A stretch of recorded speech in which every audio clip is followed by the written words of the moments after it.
Hey guys, welcome back to Ultimate Sustainability and Survival. You are watching Ultimate S&S. So I hope everyone's been having a great weekend. If you notice, obviously we have this chicken egg that's going to be hatching while we talk. So that's why we're minimized up here in the corner. And I think it's important that we realize what's happening around the nation. But I also want to show you some stuff we're doing around here. But everywhere that we look at, we see where the government is saying, "Oh, we're here to help." We're seeing the police force. "Oh, yes, we're here to help." And that's not always the truth of the matter, though. So one thing I think is important, if you've never watched some of these types of videos where they have these truth audits and stuff like that, or they have First Amendment audits and stuff with the police force, you always end up seeing these people. They don't even know what their job description is. They don't actually know the laws that are on the books because it's constitutionally based in a lot of these times and a lot of the scenarios that they're bringing up. And there's this misconception people like, well, that's just a few of the officers who don't know their jobs. But that may have been true, a couple years ago. But when they were pushing the jab here in the last couple, year and a half or so, they were actually removing and firing these officers of law who upheld the Constitution, who themselves are like, I'm not going to be forced to take something in my body just to hold a job. So they removed them. So yes, all of the cops that you have in there in office now, they are yes, man, they are whatever their boss tells them, whatever the government tells them. That's what they're going to do. That is who they are. That is what they do. That is what they enforce. Whatever laws they're told to enforce is what they're going to enforce. Even if it's not a law, even if it goes in the face of the Constitution of the United States, they're going to push it. So you need to be aware of that, guys. There's a right way to do things and a wrong way to do things. And some of those videos go overboard, but I want people to be aware of that. But, obviously we talk about getting food a lot on this channel. So that's something we need to look at. I would say right now we really need to be looking at what types of food are fixing to basically be pulled off the market because the availability is not there. And when you look and see what's not going to be available, and maybe you have a green thumb and you can grow some of that, that's a good way to make some extra income because there's a lot of stuff that people aren't able to find in the stores.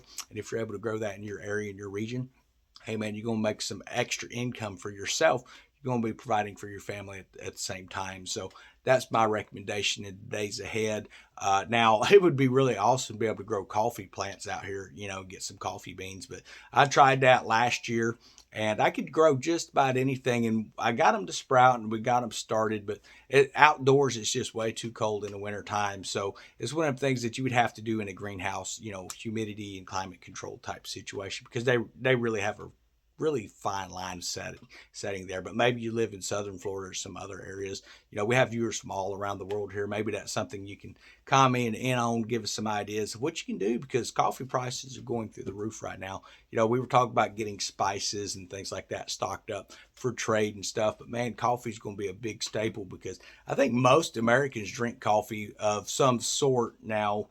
I don't consider that garbage they sell at Starbucks to be actual coffee, man. I like to be able to taste my coffee, taste the flavor in it. I don't need some Frappuccino stuff with my face painted in it or whatever. That's just ridiculous, man. Now, I guess if you prefer to drink it that way and you want to drink your face off of the top of the froth, go for it, man. Whatever makes you happy. So, but I know something else people are probably noticing is, the beard's not as much gray in it. So I switched up to this new beard shampoo, and it's not supposed to actually have dyes in it. It's supposed to be some kind of plant-based something, I don't know, but it's supposed to help fade those grays away. So it does look quite a bit darker than it usually does. So we might continue on with it. We'll see.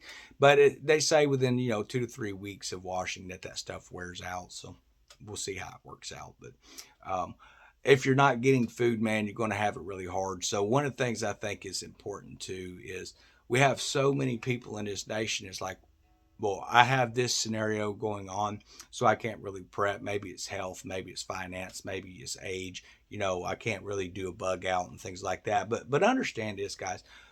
That's the basics of prepping. It's not going to be the same for everybody. Not everybody can prep the same way. Not everybody can potentially bug out. So you need to be looking at family members and groups and friends and things like that where you can get these things planned ahead of time because you don't want to be sitting there and then wake up one morning because this is basically what it's going to seem like to the world. Even though we see the signs coming in slowly, it's going to seem to the world that this stuff just, bam, it happened overnight.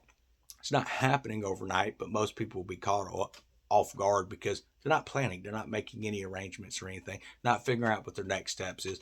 Maybe you are elderly and have health condition stuff. Be talking to your family members. Be talking to friends as well, because guess what? Your friends, they may have family members as well, and you might have something else you could contribute into those groups. So those are some ideas for you in the future, guys. But the main thing is be proactive. Don't just sit and say, "Well, I'm just going to sit here." Too many times I see comments about, well, God's going to take care of me. As a believer, I can tell you that, yeah, the Lord is going to help you. But what I can also tell you is throughout the Bible, we see different scenarios where, Noah's warned about the flood, and he's like, okay, you need to build this ark. What if Noah said, "Well, God's going to take care of me because I'm right in my generations"? And he just sat there. Well, we wouldn't be having this conversation, obviously. What if Joseph, after the Lord gives him the interpretation to the Pharaoh's dreams, had been like, yeah, we're going to have 7 good years followed by 7 years of famine, man. And what if the Pharaoh and them had said, oh, well, that's just 7 years down the road. I'm not too worried about it right now, and ignored the situation. Well, that would be a really bad, that's the thing, is we're told many times in the Bible to be prepping, to be aware of what's happening, try to prepare for it. But fundamentally, yes, our faith is in the Lord, that even though we can't cover all aspects of our prepping lives and stuff, you should at least be trying to do something. There's a couple things that God does not like, and that's slothfulness. And I think people need to realize that. To just sit back and say, "Oh no, the Lord's going to take care of me," and just sit back, that's slothful. That's just pure lazy. And it's also something that you need to be aware of, that, yeah, what if when Christ had fed the multitudes, if he'd been like, "Okay, well, I need to bring what food you have up to me." What if they said, "Well, we ain't got any food, we just don't have any food at all." Okay, well, there would have been nothing to multiply. So we need to look at it that way, that yes, God will extend those stocks. He will extend those stores. He will give you exactly what you need when you need it, but you need to be faithful in what he's directing us to do. We're told in the New Testament, when the Lord, before he passes away and before he ascends into heaven as well, that he tells his disciples, to make sure that they're now going out and to bring their bags, to bring their money with them, to bring their swords with them and things like that. It's no longer like it was where they could just walk into a town and everything's going to be taken care of, but they had to do a little bit of prepping, and then yes, God has their back from there. So that's something to think about. I want to have one.